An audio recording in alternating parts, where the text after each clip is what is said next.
Tidak ada yang lebih indah bagimu, bagi hatimu, melihat anak-anakmu menjerit kepingin kenal Engkau, menjerit karena kangen rindu bersekutu dengan Engkau. Roh Kudus yang bikin kita bersekutu dan kangen sama Tuhan. Ternyata kekangenan Tuhan akan bersekutu dengan kita jauh lebih besar dibandingin kita mau megang Tuhan. Bapak, di 2023 ini aku declare sampai hari ini Ebenezer bagi GGA. Tuhan menyelesaikan semua dari peperangan ke peperangan, one at a time. Dan di ulang tahun ke-20 kita sudah Ebenezer tahap pertama. Dan ada tahap kedua, dan ada tahap ketiga. Tuhan selalu berperang bagi kita yang mencari Dia. Bukan sebagai orang luar minta pertolongan, tapi anak sendiri yang datang ke papahnya, minta perlindungan papinya, minta perlindungan bapaknya. Dan tidak ada yang memisahkan kasih Kristus dari kita. Tidak ada. Tidak ada yang bisa memisahkan kasih Allah dari kita. Allah terlalu gila mencintai kita sampai bunuh anaknya sendiri demi kita selamat. Tidak ada kasih yang bisa mengalahkan kasih Allah pada kita. Kasihnya kita pada Tuhan semua superficial, hanya di permukaan pura-pura. Tetapi kasih Allah tidak ada pura-puranya. Kasih Allah itu sejati. Kasih Allah itu murni.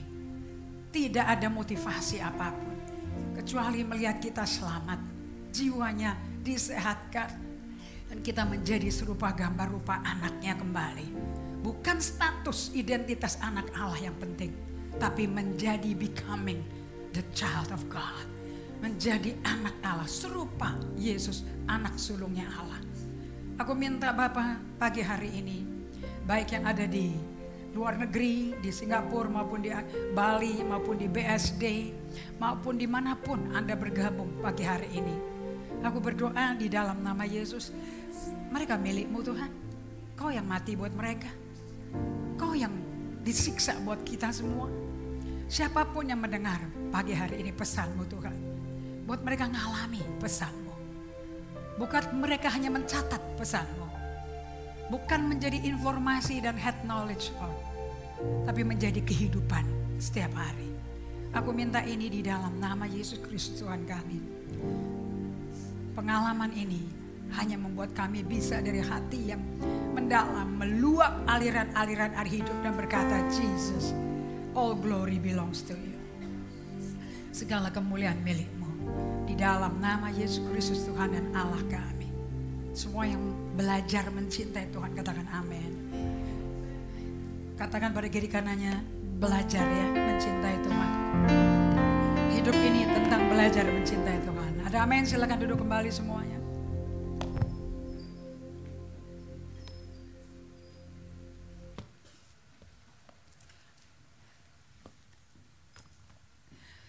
Saya panggil judulnya firman hari ini, The Miraculous Experience Post Resurrection. Pengalaman yang luar biasa, pengalaman yang penuh keajaiban setelah Yesus bangkit dari mati. So saya ambil dari ayat-ayat yang mengcover semua pengalaman kejadian kematian, tunggu 3 hari, kemudian bangkit, kemudian dipindahkan ke kuburan orang kaya Yusuf Arimatea dan bangkit pada hari ketiga. Dari kitab Markus, kalau kalian kepingin baca Injil dalam 1 hari kelar, tentu pakai kitab Markus. Kalau pakai Yohanes dan Lukas itu panjang sekali. So Anda yang malas baca Injil, saya berdoa mulai pagi hari ini tidak ada kata malas. Anda mungkin malas karena Anda kenal Tuhan dari pikiran Anda, dari otak Anda, bukan dari hati. Kehebatan daripada kematian Yesus di kayu salib, Yohanes 20 ayat 18. Maria Magdalena pergi dan berkata kepada murid-muridnya, aku telah melihat Tuhan. Anda bisa rasakan emosinya si Maria Magdalena. Dan Maria Magdalena ini bukan pelacur seperti beberapa aliran katakan. Maria Magdalena ada pengusaha kaya. Kata Magdalena ada lambang daripada kota di mana dia berasal, yaitu Magdala. Dan Anda mesti buka Matius, Anda mesti buka Yohanes, Lukas untuk tahu ini. Dan dia dengan hati yang sangat mencintai Tuhan, karena Maria Magdalena adalah kasirnya Yesus, bendaharanya Yesus. Dan dia menjerit, dia berkata, I have seen Jesus. Dan juga bahwa dia yang mengatakan hal-hal itu kepadanya. Semua orang berkata, we have seen Jesus. Dan siapa mereka itu? Maria Magdalena, Maria ibunya Yoses, melihat di mana Yesus dibaringkan. So mereka semua berkunjung ke kuburan. Nah di Markus 16 ayat 9 sampai 10 sampai 16 kita baca sama-sama. Setelah Yesus bangkit pagi-pagi pada hari pertama minggu itu. Kenapa kok ini ditulis di sini? Pagi-pagi pada waktu hari pertama minggu itu. Kenapa kok ibadah raya dibikin minggu pagi? Ini penting buat budaya Israel, penting buat budaya Yahudi. Karena mereka merayakan hari Sabat, hari untuk melayani Tuhan itu Sabtu jam 6 sore sampai Minggu jam 6 sore. Tetapi budaya itu dibongkar gara-gara Yesus bangkit hari Minggu pagi. So orang-orang Yahudi, mereka yang lahir baru, yang ngalami Tuhan, minggu pagi mereka bangun untuk merayakan kebangkitan Tuhan mereka. Yang mula-mula menampakkan dirinya kepada Maria Magdalena. Dan daripadanya Yesus pernah mengusir 7 setan. Tidak ada konotasi. Paulus pun di dalam suratnya para rasul tidak pernah menunjuk Maria Magdalena mantan pelacur. Dia hanya berkata, itu loh orang yang pernah 7 setan keluar dari dia. Maria Magdalena pengusaha tekstil. Perusahaannya tempat pencelupan kain, dan orang kaya, pengusaha betul-betul andal, tetapi nggak bisa kerja normal lagi gara-gara kerasukan setan. Mungkin dia penyembahan berhala, mungkin dia ikut okultisme, kita nggak tahu. Satu kali pertemuan dengan Yesus, setannya 7-7-nya keluar. Haleluya. Ada amin. So, kalau kalian punya latar belakang okultisme, ketemu Yesus, setannya pasti keluar. Karena setan sama Yesus nggak bisa kumpul sama-sama. Ada amin. Anda yang pernah mengalami pelepasan, kamu tahu itu. Kecuali kamu dilepas-lepasin sama orang. Dan lalu perempuan itu pergi memberitakannya kepada mereka yang selalu mengiringi Yesus. Dan pada waktu itu sedang berkabung dan menangis. Ini pengalaman ditinggal mati itu berat sekali. Oke, kalau Anda punya keluarga yang meninggal, kita semua satu GGA akan berkata di WA, tidak sepenanggungan, jangan ngomong kuat ya. Kamu ngomong, aku turut berkabung. Aku tahu rasanya kehilangan. Dan aku tahu rasanya berduka. I am with you. Itu jawaban yang tepat. So you better take note of this. Jangan bilang kamu kuat, kamu tetap maju. Orang tuamu mau, kamu tetap maju. That's wrong. Karena dibutuhkan waktu kira-kira 30 hari. Untuk Yosua meratapi kehilangannya Musa. So it's okay to cry for 30 days. Untuk 30 hari. Saya ngitungin tadi bunga orchid, bunga anggrek di rumah yang diberikan oleh tamu-tamu yang luar biasa yang menghibur kami, anak-anak 4 anaknya Oma Cora, yang dikasih ada bagus sekali anggreknya. Dan saya berdiri tadi sambil nungguin tukang rambut saya bilang, Maret 26, ini bunga tiba Maret 27, sekarang April 16, my goodness. Kalau ingat itu anggrek, saya baru tahu Oma sudah pergi kira-kira 2 minggu. And bunganya masih segar, bunganya masih bertahan.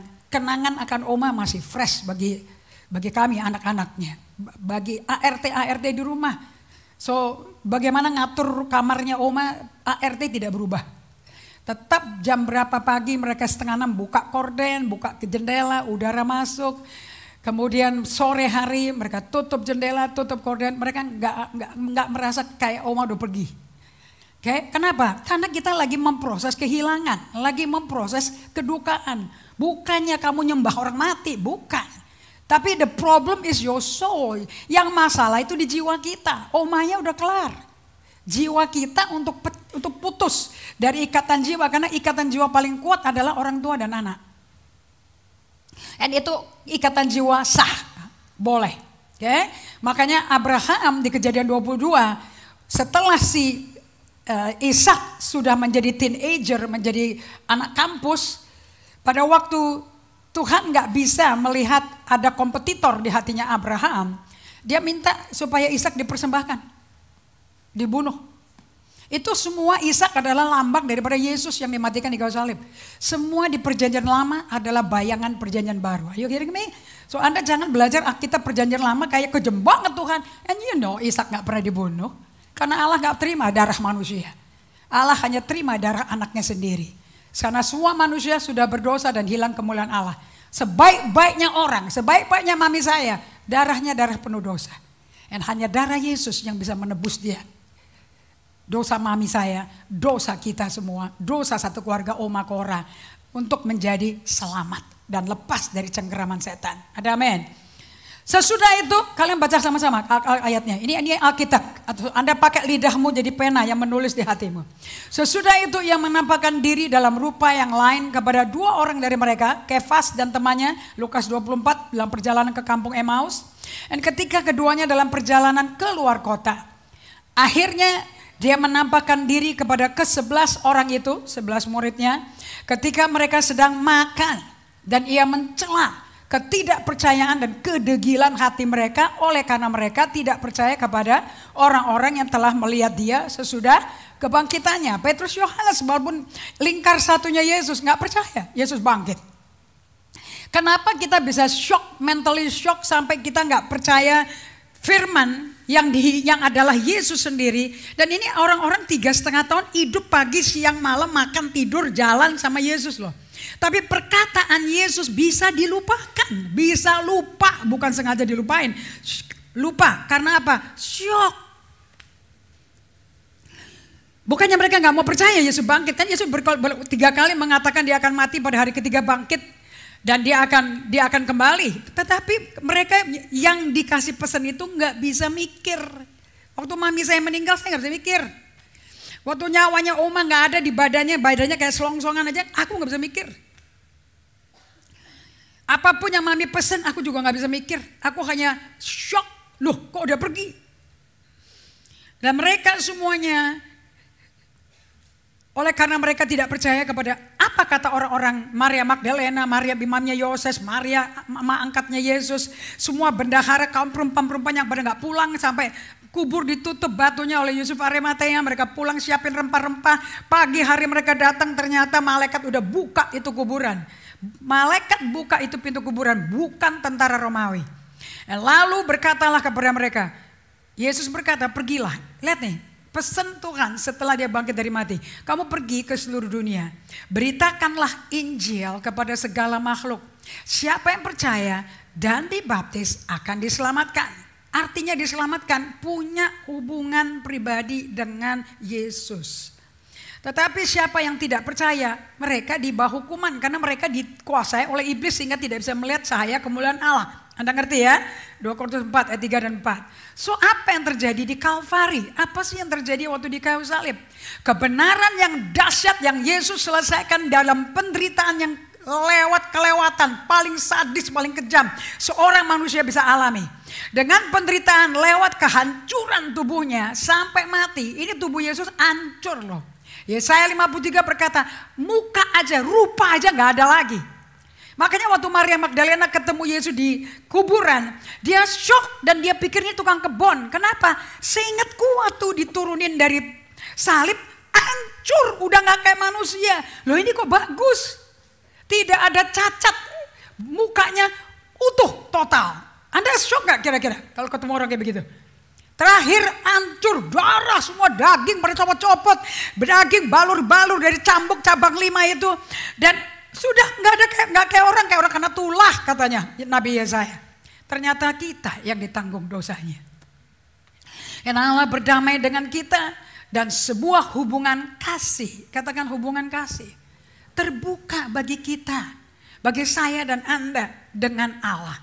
Hubungan kasih antara Allah dan manusia melalui mediator perantara Yesus Kristus telah yang mendapat pengampunan dan penebusan bagi nyawa kita. Kita kalau nggak diampuni, nggak bisa hubungan sama Tuhan. Nggak, biarpun dia Allah adalah kasih. 1 Yohanes 4 ayat 16, 1 Yohanes 4 ayat 8. God is love. What is love? Anda nggak bisa merasakan dikasih Allah karena Anda belum menerima jembatannya, perantaranya, yaitu Jesus yang mati di kayu salib. Penting, Anda penting kalau lagi berdoa pribadi, ingat kembali apa yang Yesus kerjakan buat kamu. Supaya kamu tidak going to the worldly wandering. Seperti lirik tadi. Jangan ngelantur kembali ke dunia.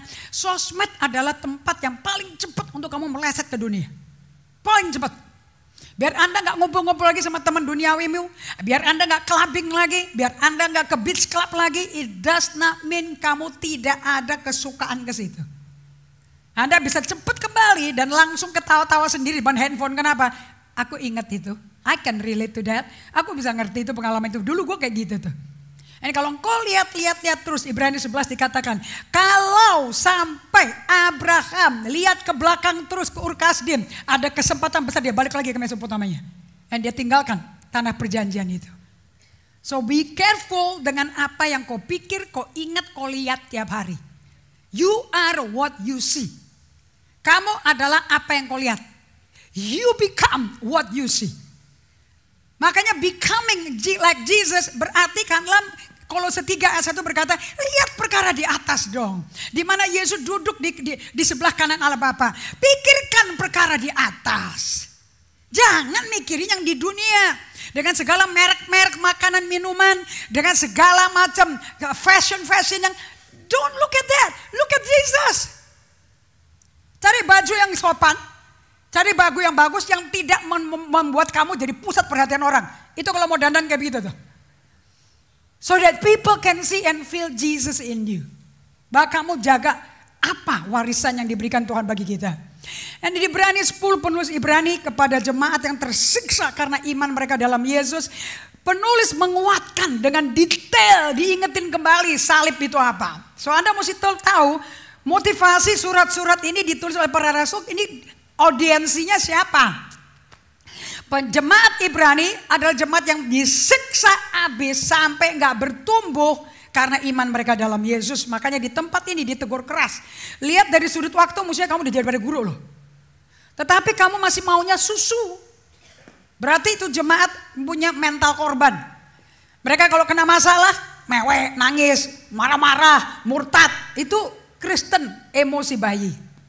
Dan mereka ditegur. Dan tentang hal ini, kamu ingat gak? Roh Kudus juga udah beri kesaksian kepada kita loh. Berarti mereka udah mengalami Roh Kudus, betul apa tidak? Kita. Sebab setelah ia berfirman, inilah perjanjian yang akan kuadakan dengan mereka sesudah waktu itu. Bukankah ini perkataan yang Yesus katakan di Lukas 22 di perjamuan makan terakhir? Ini perjanjian baru. Badanku sendiri ini loh. Itu loh rotinya. Dan ia berfirman pula, aku akan taruh, catat ya, aku akan taruh hukumku di dalam hati mereka. Apa itu salib?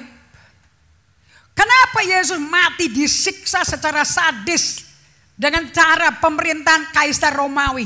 Itu pemerintahan paling kejam kalau udah menyiksa orang jahat itu dibikin habis bener-beneran. Makanya Yesus mesti disiksa pakai cara manusia Romawi untuk mengalami kekejaman daripada tentara-tentara Romawi. Yang ditanggung dosanya juga termasuk tentara Romawi loh. Berapa banyak tentara Romawi yang bertobat hari itu? Berapa? Bukankah mereka shock? Kubur udah kosong. Bukankah mereka pada tidur di situ? Pakai polis line, nggak taunya kuburnya udah bolong. Halo? Yang kemudian ada dua orang pakai baju putih berdiri dengan mengkilat di situ. Bukannya shock itu tentara Romawi. Apa power mereka?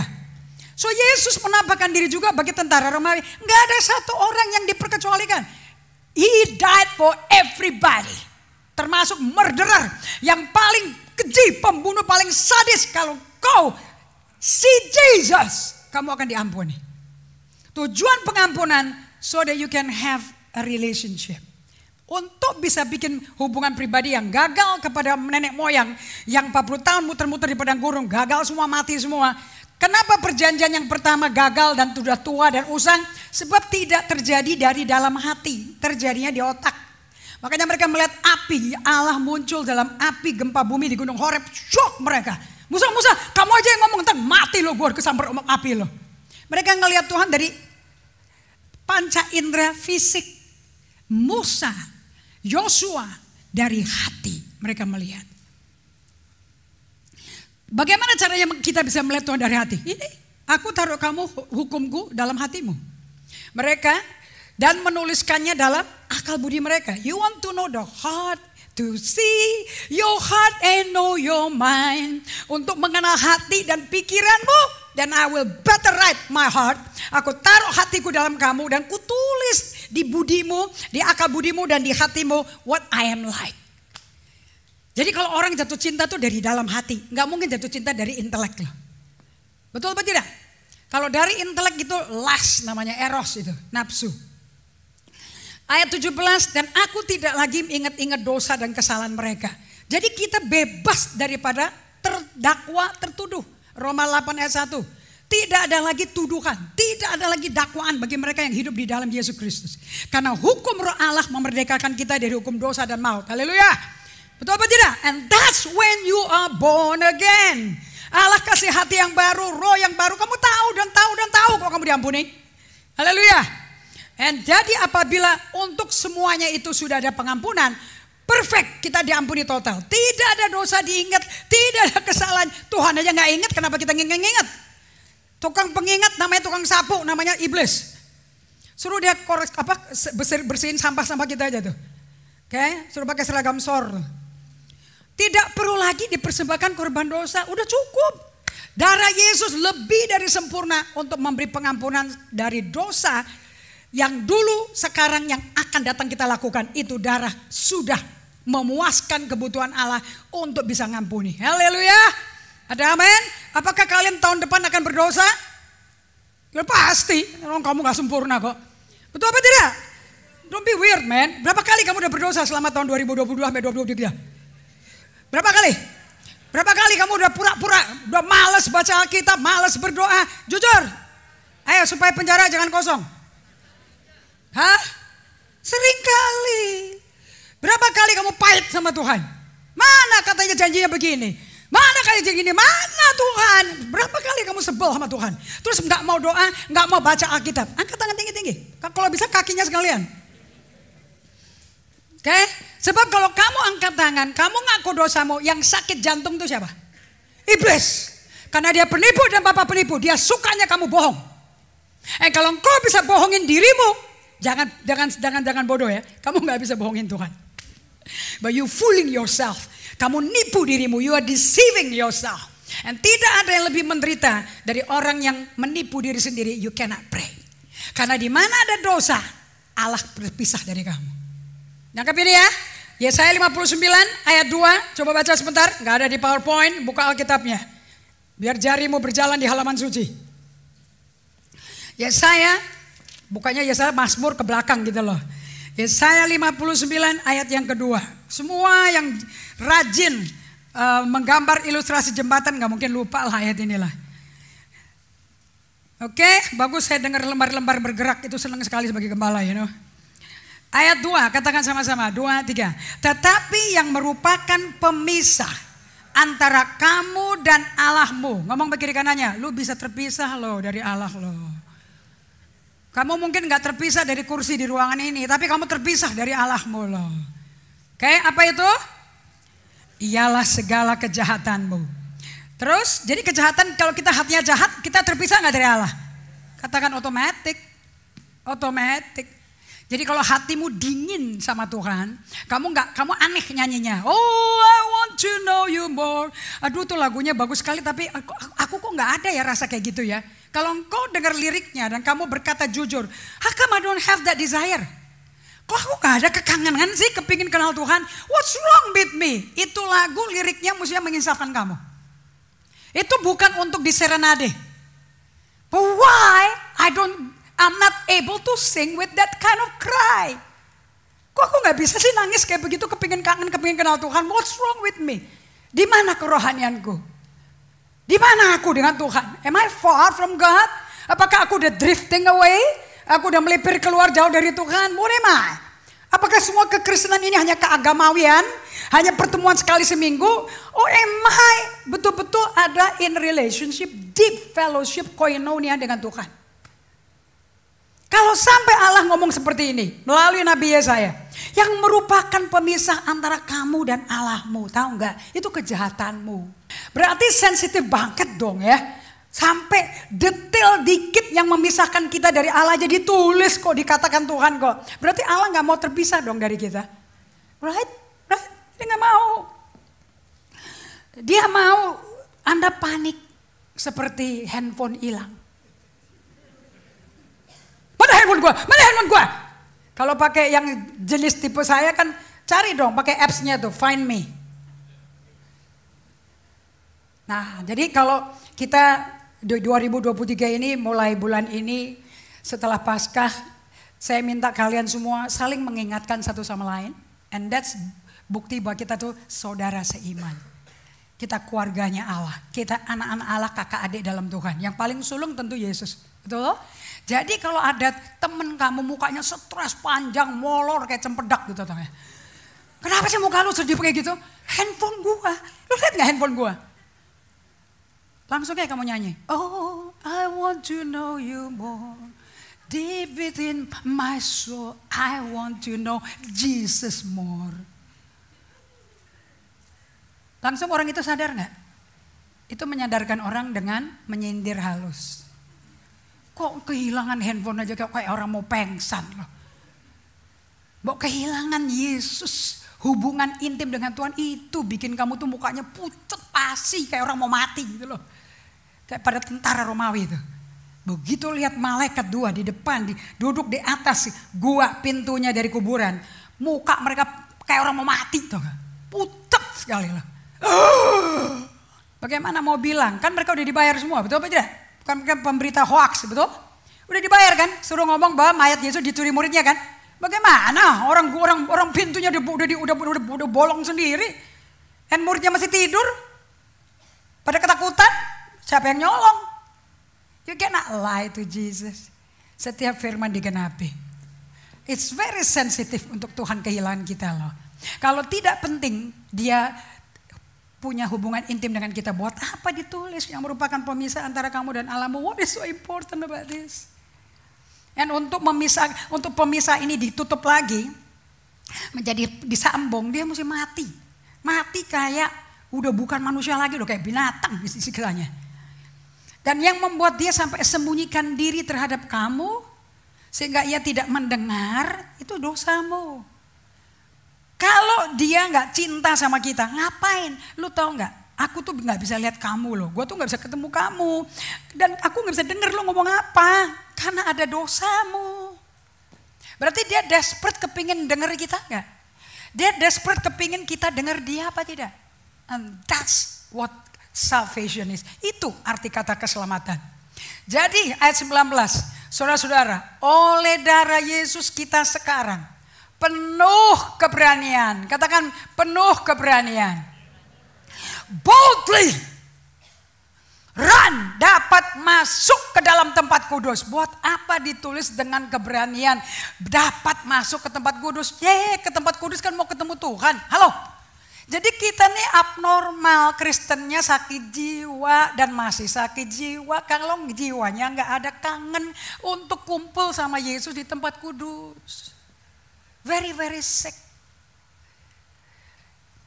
Anda bertanya, itu gimana tuh? Untuk bisa ngalami gitu gimana?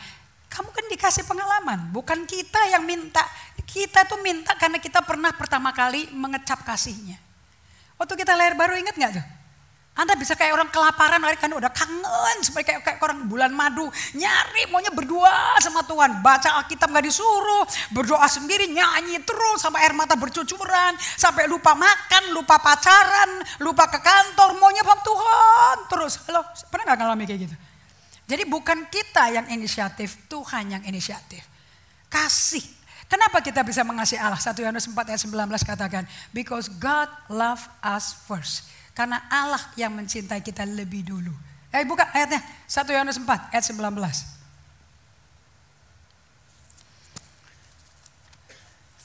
Hukum Allah dari awal kita gereja GGA berdiri cuman 2 ya. Ingat gak motonya? Love God, love people. Hello. Yes? Nggak bisa. If you do not have, kalau kamu nggak sadar kamu punya hati yang baru, yang dalamnya firman Tuhan, yang tahu hatinya Tuhan dan pikiran Tuhan, nggak bisa kamu begini. 1 Yohanes 4 ayat 19, kalau sudah ketemu katakan lagi nyari. 3, 4, 5, jangan ngomong dong, malu-maluin. 3, 4, 5, kita mengasihi. Ini ngomongnya jangan kayak pendeta khotbah. Ini dua orang lagi intim ngomongnya aja. Jadi jangan kayak orang teologi gitu. Kita kayak anak aja. Kita anak bukan? Atau momo? 2, 3. Kita mengasihi. Karena Allah lebih dahulu mengasihi kita. Bagaimana kita mampu mencintai Allah? Bagaimana saya bisa rindu dan menangis mendengar lagu ini lagi. Merenungkan Ibrani 10 ayat 19 sampai 25. Saya bisa nangis berulang-ulang. Saya gak bisa berhenti dari ayat ini. Saya gak bisa lepasin Ibrani 4 ayat 15-16. Now that we have kita sekarang memiliki a new way, a living way, terbuka. Kita bisa lari ke pangkuan Allah Bapa untuk mendapat rahmat dan kasih karunia pada waktu butuh pertolongan. It's so easy, lebih gampang datang ke Tuhan dapat pertolongan daripada datang ke pendeta. Saya bilang, wow, ayat 20, katakan sama-sama, Ibrani 10. Karena ia telah membuka jalan yang baru. Ini Ibrani 10 ayat 20 sama Ibrani 4 ayat 15-16 sama. Berarti kalau sesuatu diulang-ulang terus, berarti tekanannya di mana? Di hubungannya atau bagaimana dia dicampur sampai rusak bentuknya.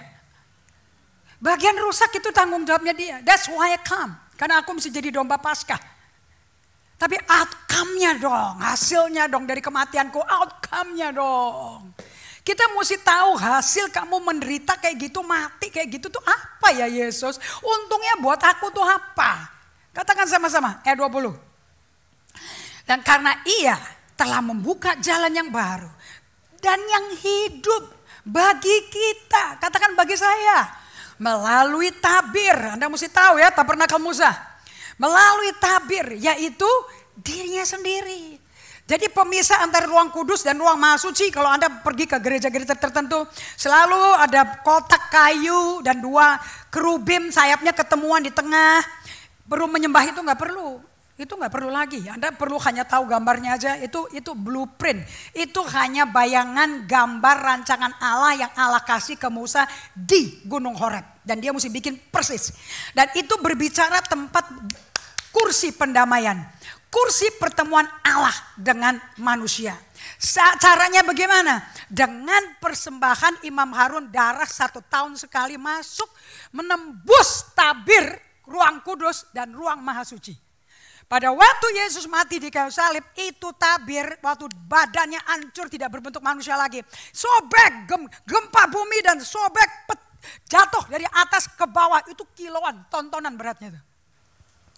Dan semua ada patternnya yang gambarnya, lambangnya, maknanya itu semua diberikan oleh Allah kepada Musa in detail di Gunung Horeb. Makanya 40 hari gak turun-turun. Dan Musa bukan arsitek loh, bisa gak ada salah sama sekali. Dan Tuhan bikin Aholiab dan Bezalel untuk bisa menangkap apa kata Musa. Karena roh Allah ada di Bezalel, Aholiab. Dia tahu gambarannya, rajutannya apa tuh tabir tuh.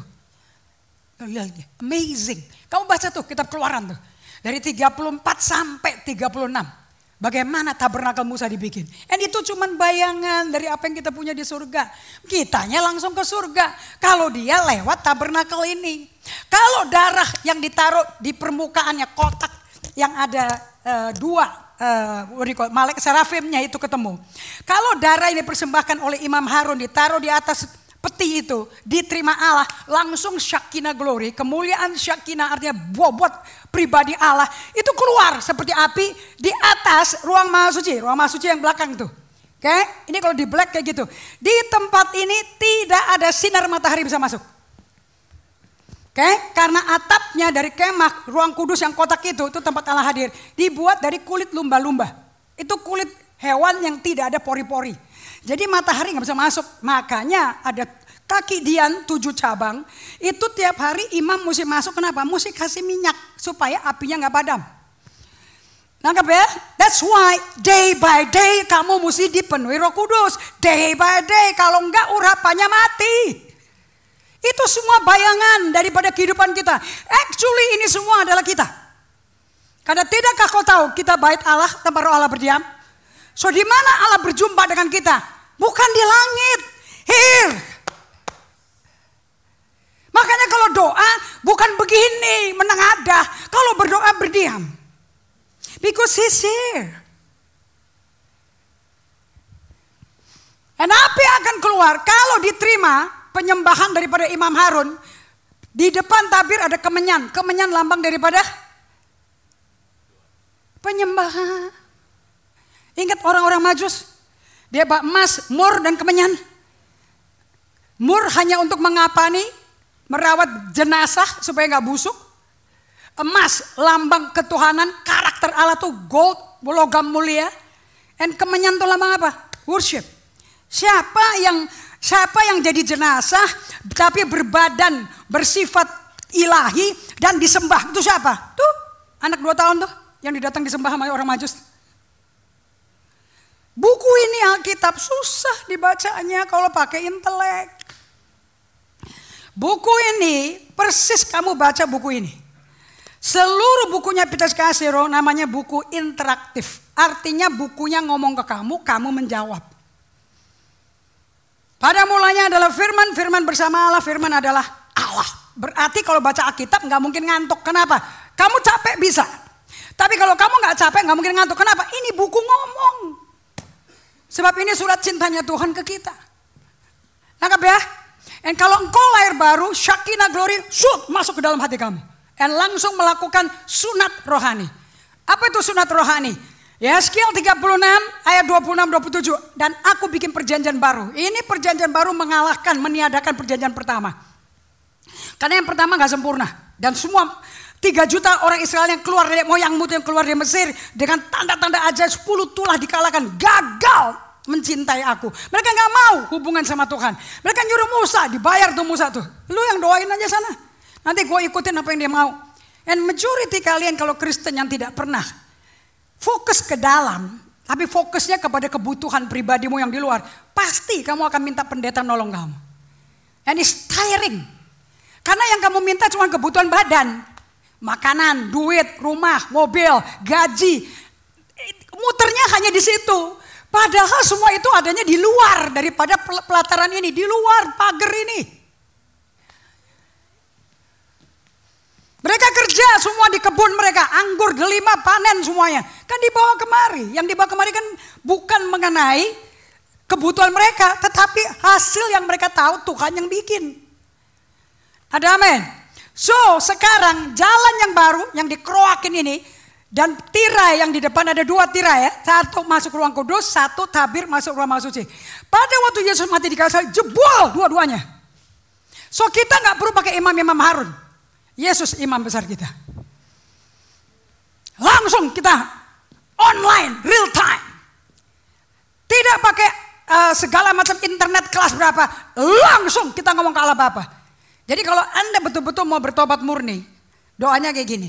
Kalau memang ada engkau, buktikan dong. Tuhan gak takut digituin. Semua hamba Tuhan dipakai Tuhan dengan luar biasa. Amy Sample McPherson, Catherine Coleman. Semua doanya seperti itu. Mereka dulu bukan orang percaya. Sama sekali. If there is you, if there is a God, prove it to me. Karena Amy Sample McPherson diajarin sama gurunya. Tidak ada Tuhan. Kita semua keturunan kera. Teori Darwin. Dia gak bisa terima. Kenapa dia gak bisa terima? Dari kecil digedein orang tuanya pakai firman. Dari kecil ngerti gak ngerti udah kebor di otak ini. Bahwa pada mulanya Allah menciptakan. Dan pada hari yang ke-6 dia ciptakan manusia serupa gambar rupa dia. Betul apa tidak? Itu udah dari baby, udah dari TL, udah sampai SD, sampai Ignite mahasiswa, sampai pacaran, sampai kerja, sampai kawin, beranak lagi, gak bisa. Tuhan yang ciptakan kita. Tapi kuliahnya mengajarkan yang lain. Enggak, lu keturunan monyet. So if you don't have relationship with God, pengetahuan dunia akan mengkontrol kamu semua. Akibatnya you lose. Kamu kehilangan semua jalan yang baru dan hidup ini. You miss it. Padahal ada pertolongan yang supranatural, yang miraculous, kamu gak dapat. Kamu akan jembatan ke orang dunia mencari pertolongan seperti Adam dan Hawa setelah dia berdosa dan tinggalin Tuhan. Adam dan Hawa tinggalin Tuhan. Makanya datang Adam terakhir, Yesus Kristus anak domba Paskah. Dia datang untuk menjembatani, memulihkan kembali keintiman Allah sama kita. Haleluya. Dengan dia mati dan menjadi semuanya ini. Nanti suatu hari ya, saya singkapkan. Tapi ini kan cuma bayangan, do you understand? This only a shadow. Itu Ibrani 8 ayat 5 katakan gitu. Ini kan cuma bayangan doang. Kita sekarang ditinggal di hakikatnya. Ada apa? Yeskiel 36 ayat 26. Ada di slide-nya juga di belakang-belakang. Aku bikin perjanjian baru. Hatimu yang keras, kepala batu. Yang sukanya sistem Firaun. Yang biasa digebukin, tersiksa, menderita, mau cari duit, melarat. Aku mau buang hatimu. Karena hati itu tidak menyembah Allah yang hidup. Nenek moyangmu Abraham. Kamu malah nyembah piramid-piramid. Singa-singa sphinx yang lu sembah itu batu. Tanganmu yang bikin, bukan Allah. So, dia bikin perjanjian baru. Dia mesti bikin. Perjanjian barunya itu. Ini shadow-nya. Dan aku akan persembahkan persembahan korban yang bisa menghapus seluruh dosamu, kesalahanmu sampai 3-4 generasi bisa dihapus loh. Aku buang hatimu yang keras. Saya pakai bahasa Inggris ya. Bahasa Inggrisnya bagus sekali. I remove the hardened heart and I give you a heart of flesh. Aku berikan hati yang empuk. Daging itu empuk kan? Kenyal-kenyal empuk kan? Kalau makan steak kalau nggak empuk kan susah kan? Kita makan karet namanya. Right? Aku berikan hati yang empuk. A heart of flesh. Roh yang baru. Dan di dalamnya aku bikin rohku berdiam di situ.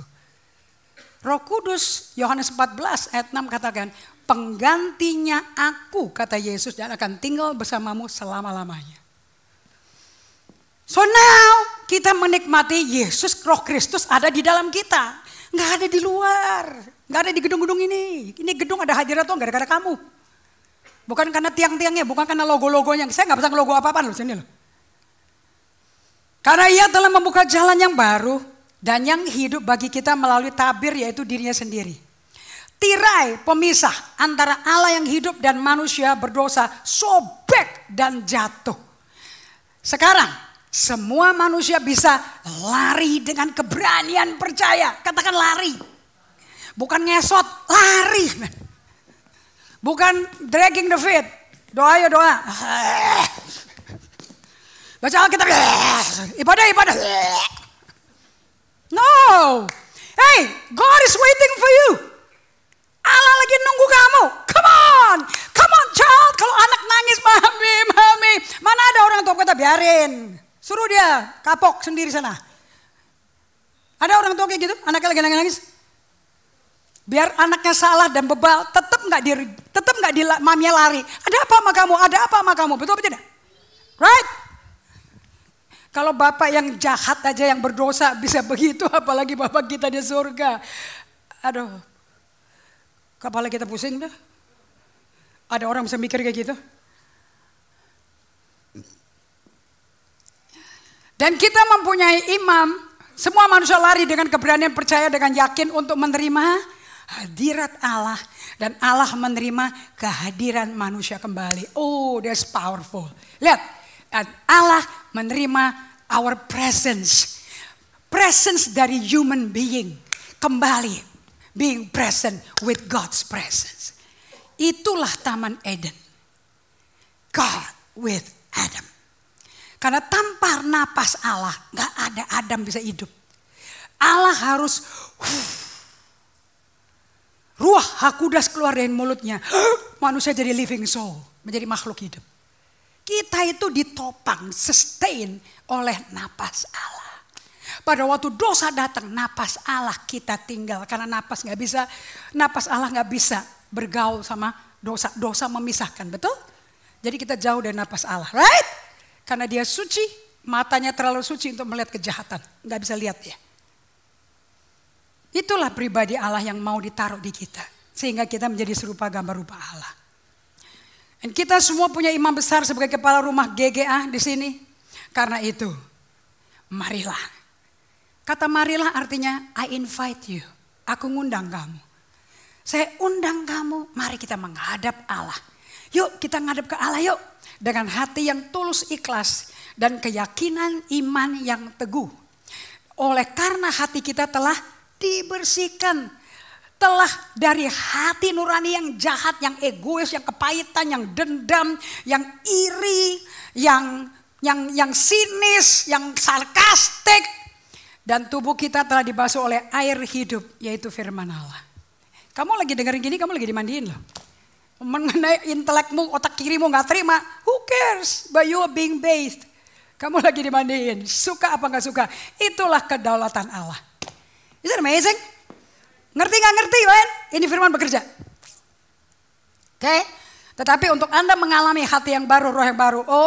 Anda mesti mengakui dan terima Yesus sebagai juru selamat dan Tuhan pribadimu. Dan saya tadi mau jelaskan pada kalian. Anda bisa terima Yesus sebagai juru selamat. Apa sih yang diselamatin? Jiwa kita. Kan dari jiwa yang ada ruah hakudas, Kejadian 2 ayat 7. Terima Roh Kudus. Langsung dia jadi makhluk hidup. Langsung jadi otak, jadi saraf, jadi pankreas, jadi ginjal kiri kanan, jadi paru-paru kiri kanan, jantung kiri kanan. Semua jalan, sel darah merah, sel darah putih, hemoglobin, trombosit, semua pada muter semuanya. Karena napas Allah. Pada waktu Adam meninggalkan Allah, yang bikin dia hidup seperti yang sudah dicetak Allah, hilang. Yang masuk iblis. Jangan kaget kalau banyak penyakit di badan kita. Karena roh iblis adalah pencuri, pembunuh, pembinasa. Makanya Anda perlu ketemu Roh Kudus. Masuk lagi ke dalam kita. Nah, Anda bisa terima Yesus sebagai juru selamat Tuhan karena disuruh orang. Karena orang yang nyuruh kamu udah tahu, lu butuh Yesus, sekarang lu terima. Dia bisa telan ya. But may not experience, belum tentu ngalami the breathing, the gentle breeze of God. Angin yang hembus sepoi-sepoi. Yang membuat your mighty self, kedaginganmu yang penuh lumpur dan dosa dan kenajisan itu, menjadi putih seperti salju. You may not have that. Kalau engkau masih taraf seperti itu, don't quit. Jangan nyerah. Karena berapa orang terima Yesus melalui perjalanan proses. Proses apa? Proses to believe, untuk percaya. Bagaimana percayanya? Just listen to the word. Dengerin firman aja. Nanti firmannya mandiin kamu.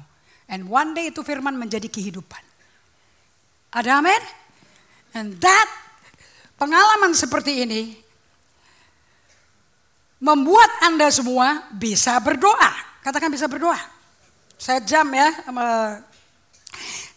Sekarang bagaimana kehidupan kita? Seperti doanya Paulus kepada jemaat yang super brilian inteleknya, sombong ahli filsafat. Namanya jemaat Korintus. Di 2 Korintus 13, Paulus mantan pembunuh. Bisa doanya kayak gini loh. You know guys, semua jemaatku yang terkasih yang lahir baru melalui pelayananku. Aku doa buat kamu. Dia gak tinggalin duit, dia gak tinggalin mobil buat pelayanan. Dia gak kasih baju-baju perkamennya dia, buku-buku jurnalnya dia gak kasih. This is my prayer for you. Okay? Untuk mematikan ego dan legalistic mindnya kamu. May the grace of Lord Jesus, kasih karunia itu grace. Grace adalah tidak saja unmerited favor, kemurahan Tuhan yang kita gak layak terima karena kita mestinya disalib, bukan Yesus yang disalib. Tapi grace juga berarti divine ability, kemampuan, pemberdayaan Roh Kudus menyertai kamu. Dan itu pemberdayaan datangnya dari Yesus. You got it? Dan the love of God, kasih Allah. Dan bagaimana kasih karunia bisa bekerja? Bagaimana kamu bisa ngecap kasih Allah? Kalau kamu ada di dalam persekutuan Roh Kudus menyertai kamu sekalian.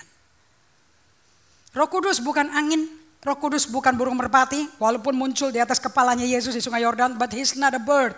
Dia bukan burung, dia bukan seperti api di Kisah Rasul 2 di ruang atas di Yerusalem. No, he's a person. Dia seorang pribadi. Itu rohnya yang bikin mami saya hidup dan bikin dia menjadi orang yang luar biasa kuatnya, gigihnya untuk hidup luar biasa. Tahan sakit penyakit, tahan tantangan hidup, tahan hidup pas-pasan ekonomi dan tetap bisa senyum. Itu karena ada Roh Kudus di mami saya.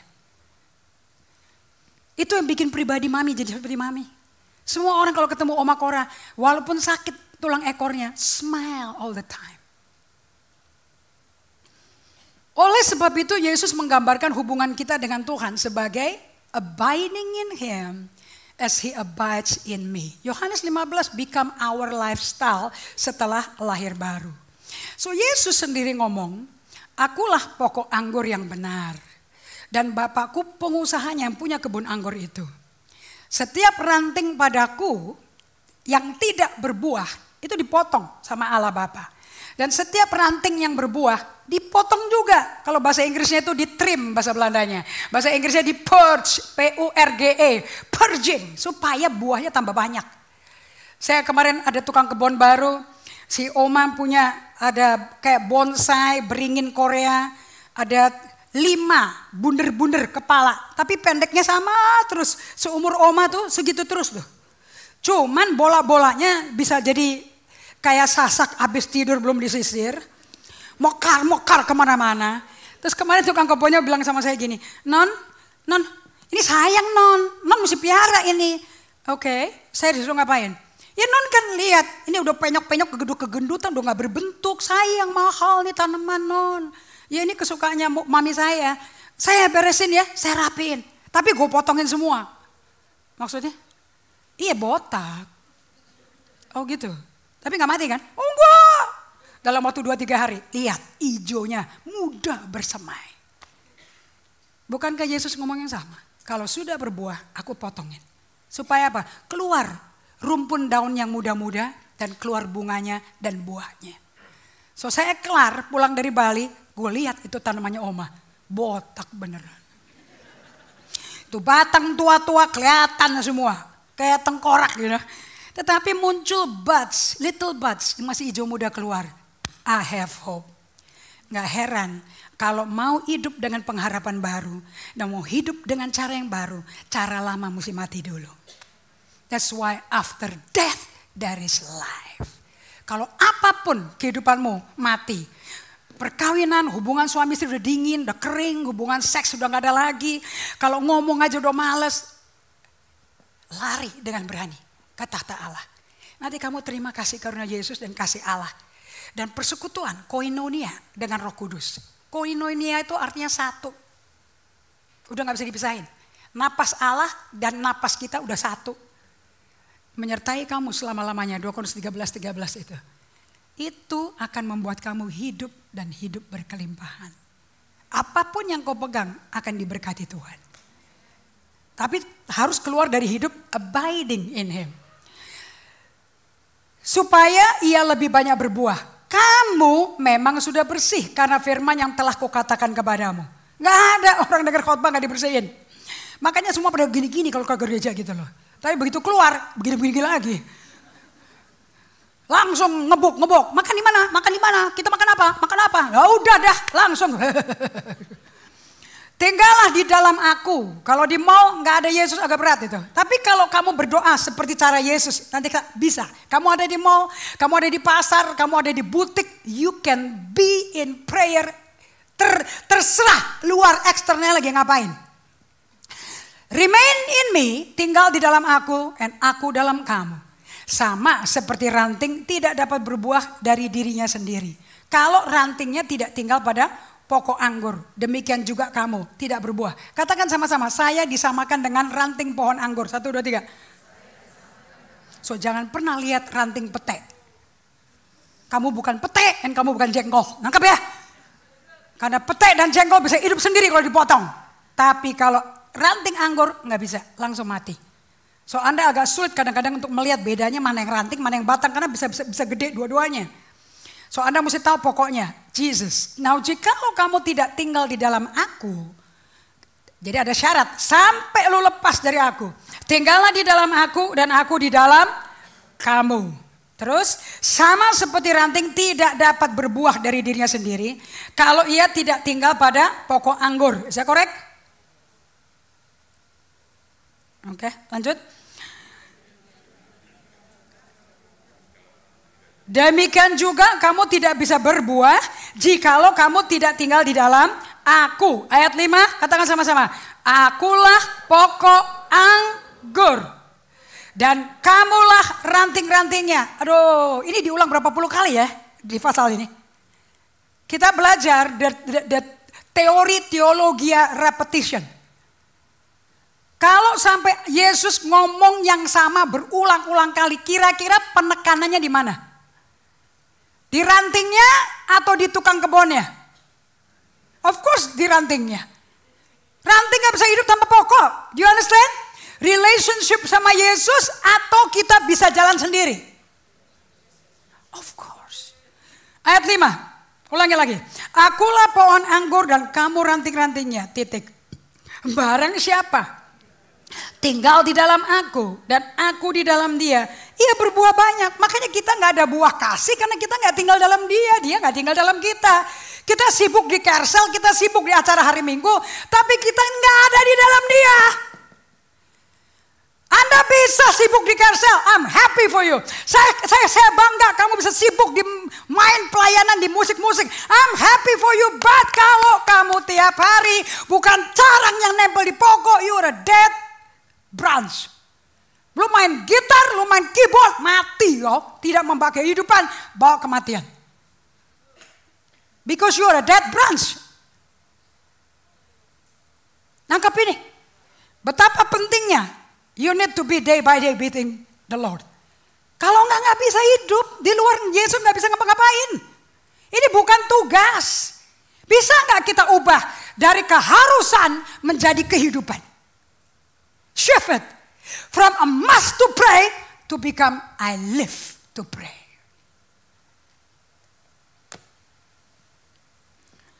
Jikalau kamu barang siapa tinggal di dalam aku dan aku di dalam dia, ia berbuah banyak. Katakan sisanya, 2, 3. Sebab di luar aku kamu tidak dapat berbuat apa-apa. Ayat 6. Barang siapa tidak tinggal di dalam aku, dia dibuang keluar loh. Seperti ranting dan menjadi kering. Kemudian dikumpulkan orang, dicampakkan ke dalam api lalu dibakar. Ingat loh, carang itu kita loh. Carang itu kita loh. Halo? Kalau kita dibuang ke api artinya apa kita? Dibuang ke neraka.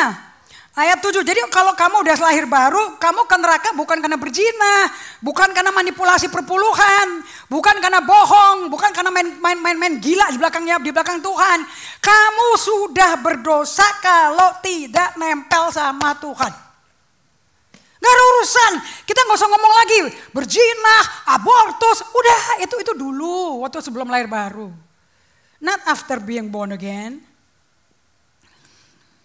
Ayat 8. Ayat 7.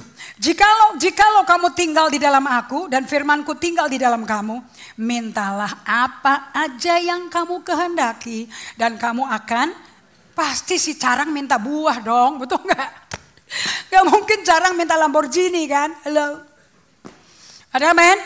Ayat 8. Dalam hal yang keras, dalam hal inilah Bapakku. My goodness, ternyata si carang punya bapak, men. Keren gak tuh carang? Jadi si carang itu keluarga. Bapakku dipermuliakan. Berarti carang dan pokok itu gaya hidup dong. Yaitu 3, 4, 5. Jika kamu berbuah banyak dan dengan demikian kamu adalah. Jadi ciri-ciri murid Tuhan apa? Sudah lulus keanggotaan gereja? Ada sertifikat? Sudah lulus SP training? Sudah lulus CCLT training? Itu bikin kamu murid Kristus? Atau kalau kamu hidup one koinonia dengan Yesus?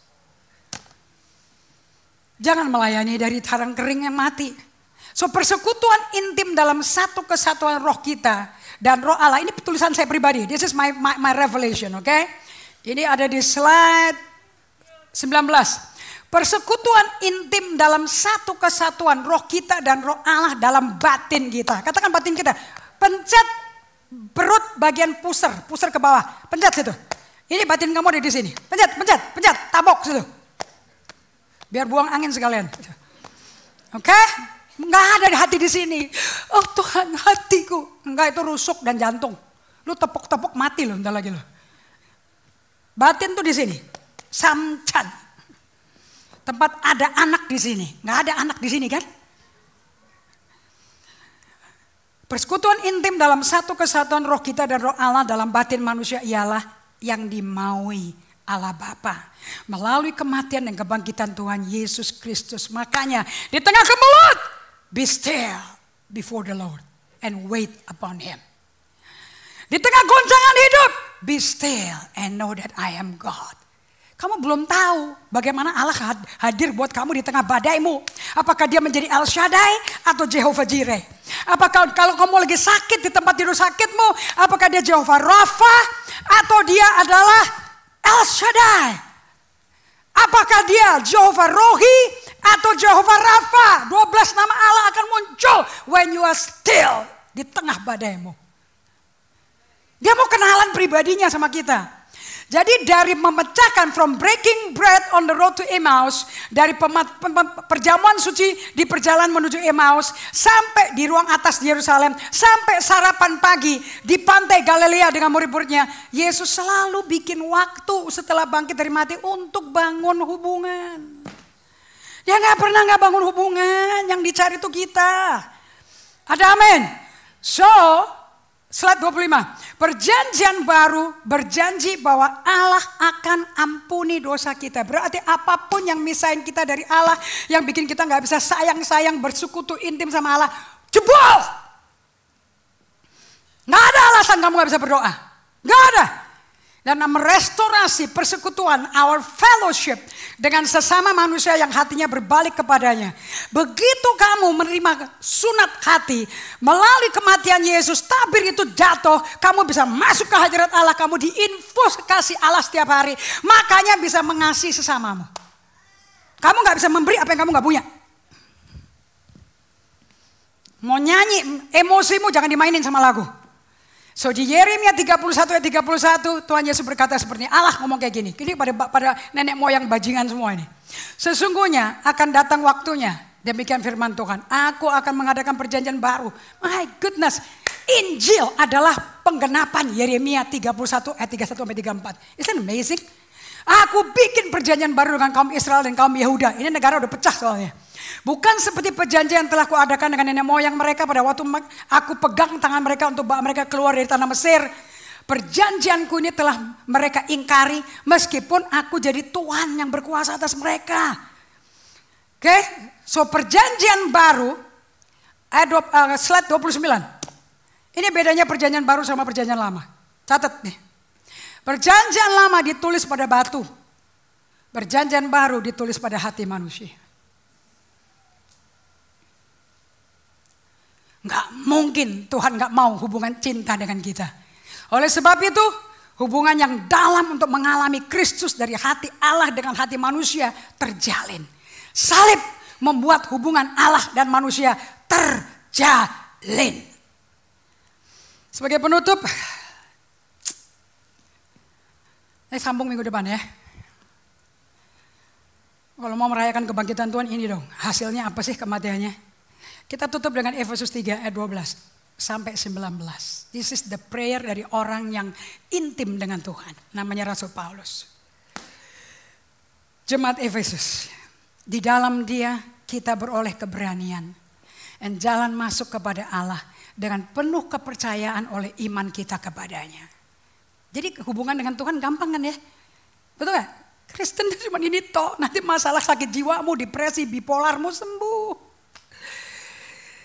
Itulah sebabnya aku sujud kepada Bapa yang daripadanya semua turunan di dalam surga dan di atas bumi menerima namanya.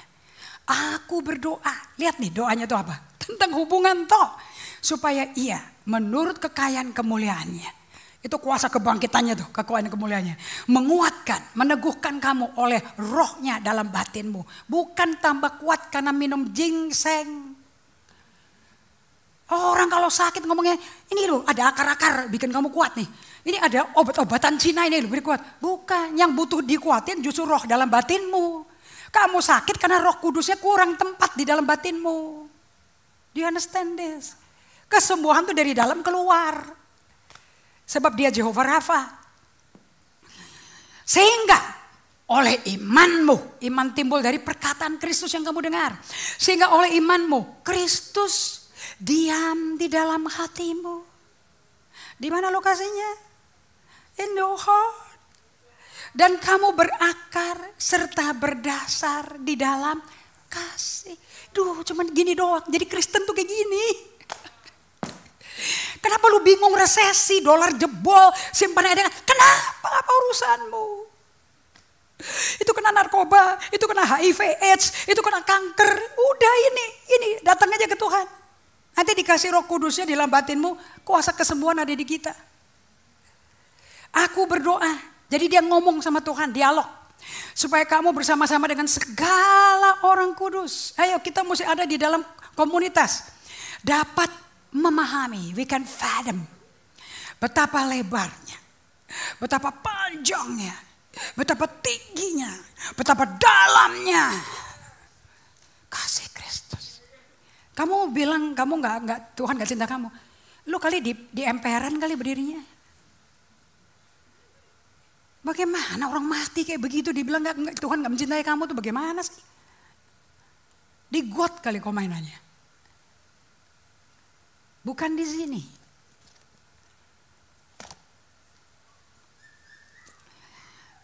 Coba saya tutup dengan Yeremia 2 ayat 13. Are you eating too much today? Banyak ya makannya? Atau gelegepan? Bisa gelegepan tertumpah-tumpah kenapa? Karena penuh sama dunia jiwamu. That's why you're not interested. Mintanya datang ke ibadah.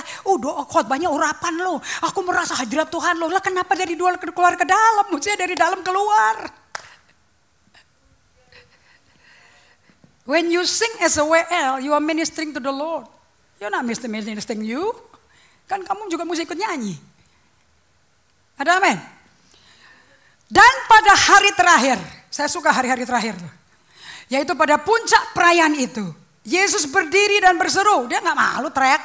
Barang siapa haus, baiklah ia datang kepadaku dan minum. Undangan gak? Of course, Yesus selalu ngundang. Anda mau tahu gak kapan kamu haus? Siapa yang di tengah-tengah kesibukan habis bikin Kersel, PCC, PCC. Kelar pertemuan Kerselnya, hura-hura, men, mantap. Jiwa bertobat, ya ada yang lahir baru, hura-hura. Habis itu terus yuk kita kemana yuk? Cari cemilan yuk. Bubur mangga besar, kopi. You know when that happen to you, Tuhan ngomong ke saya. Kalau lu lari ke shopping, lu cari ke supermarket, lu mau belanja padahal lu gak ada kebutuhan lu. Dan lu jalan-jalan, actually jiwamu lagi lapar sama aku. Kenapa kok diganti dengan konsumen-konsumen kayak seperti ini? Why don't you just be still? Yuk kita diam bentar. Hatiku gundah gulana. Kenapa ya gue mau cari makanan ya? Padahal gue gak terlalu lapar loh. Kamu tahu Kersel punya makanan? Gila men.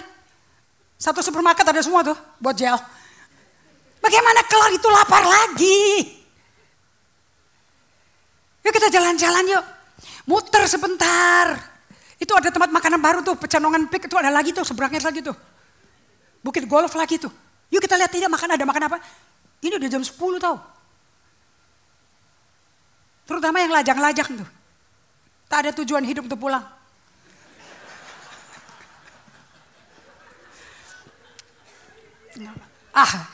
Saya bisa ngomong gini karena I'm like you. Tapi kalau saya gak jujur sama diri saya, I cannot teach you. Hati-hati. Be careful. Atau kalau kamu gak keluar-keluar cari makanan, kita yang foodies kita cari makanan, betul gak? Seru kan cari makanan kan? Kan?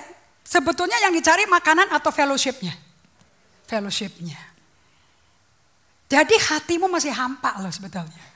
Bagaimana orang bisa nyenengin kehampaanmu? Gak bisa, Yesus bisa. Makanya be still and know that I am God. Apa itu hati? Apa itu hati yang jahat? Yuk penutup. Berapa kali gue ngomong penutup dari tadi. Janji tutup Ibu Lili, gue tutup hari ini, gue tutup, ini terakhir. Katakan sama-sama, 2, 3. Sebab 2 kali umatku berbuat jahat. Weh, pendeta Indri Gautama bisa berbuat jahat loh. Kapan Indri Gautama jahat sama Tuhan? Sama Tuhan, bukan sama kau. Kau senang ditraktir. Apalagi anak Ignite, semakin malam semakin happy mereka.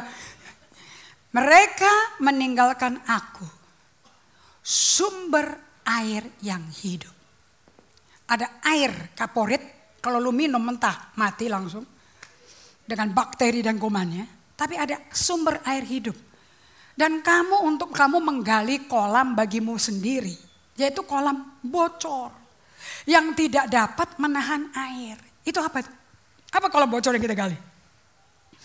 Saper, makan-makan malam, jalan-jalan, shopping-shopping, traveling keluar kota, jalan-jalan keluar kota. Kayaknya mau kabur, mau bebas dari tugas gereja tuh happy. Untuk sementara gue gak lihat muka-muka orang problem di sel. I'm happy.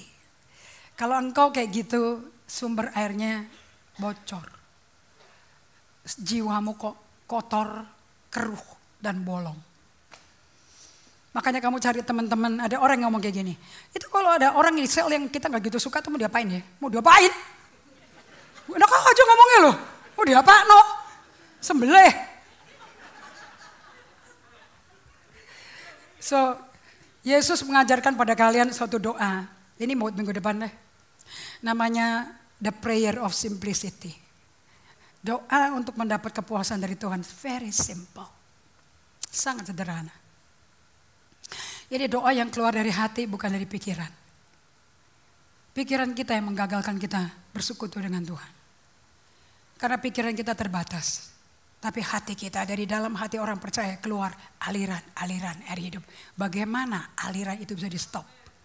Gak bisa. Isilah bejana jiwamu dengan aliran air hidup itu. Tundukkan kepala. Bapa kami di surga, buat kami keluargamu, anak-anakmu ya Tuhan, keluarga GGA kembali kepadamu. Buat kita seperti carang yang gak bisa hidup tanpa satu dengan pokoknya. Aku minta setelah ibadah ini, lagu ini bisa terus bersinandung, berbunyi terus. Bahkan waktu mereka sendirian di kamar mandi, keluar jeritan hati ini. Oh, I want to know you more. Adanya deep within my soul, di dalam batinku. Di dalam batin ini, I just want to know you, Lord. Oh, I want to know you, Lord. And I want to feel you. Orang kalau lagi jatuh cinta, kepingin merasakan perasaan pacarnya. Perasaan calon suaminya, calon istrinya. I know, I want to know you more. Deep within my soul. To know you. Oh, I want to know you, to feel your heart and know your mind. By looking in your eyes, something stirring up within me.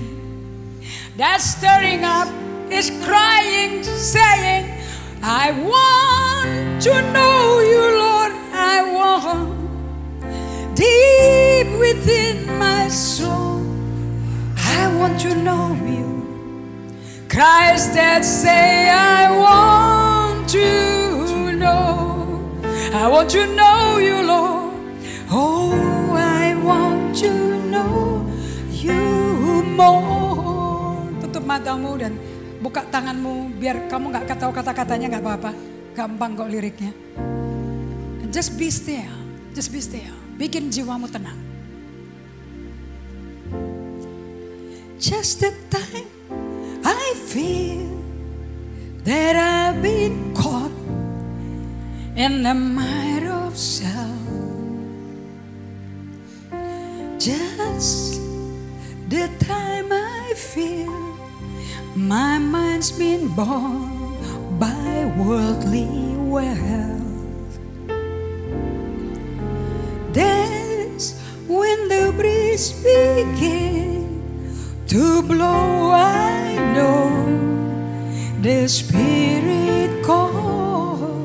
Thank you Holy Spirit, panggil kami kembali. And all my worldly wondering just melt into His love. And oh, I want to know you more. Deep within my soul, I want to know you. Oh, I want to know you to feel your heart and know your mind. Looking in your eyes, stirs up within me cries that say, I want to know. Lord, I want to know you, Lord. Oh, I want to know you more. Jadi, apa yang berkenan padamu Bapa? Sebab tanpa iman kita gak berkenan pada Allah. Barang siapa berbalik kepada Allah harus percaya Allah ada. Yang barang siapa sungguh-sungguh mencari Allah dengan rajin, mereka akan dapat upahnya. Buat kita semua mencari Engkau dengan rajin Tuhan, sampai keluar jeritan hati seperti ini. All I want to know you more, deep within my soul. I want to know you. It's not head knowledge, bukan kepuasan di otak pengetahuan kita, tapi kepuasan di hati kita. Yang emas, perak dan makanan enak gak bisa dibandingin satu titik pun. Just you yang memuaskan kami. Aku minta ini Bapa, anugerahkan Tuhan, kembalikan kami satu persatu, kan kita semua milik-Mu. Kau beli kita dengan darah-Mu Yesus. Kau mau kita intim, dekat dan rindu. Tiap hari carang dan pokok, tiap hari mengalir kehidupan keluar masuk dari pokok ke carang, carang ke pokok, sampai bisa berbuah dan orang melihat hidupmu betul-betul menunjukkan murid Kristus loh. Lord, bukan title yang diperoleh di organisasi gereja yang penting, tapi siapa kita di mata Tuhan. Bagaimana orang dunia melihat ciri-ciri anak-anak Allah, murid-murid Kristus yang hidup tak pernah lepas dari koinonia bersama Roh Kudus. Genapi doa ini Tuhan, genapi jeritan hati kami Tuhan, to know you more. Di dalam nama Yesus kami berdoa mengucap syukur. Amin.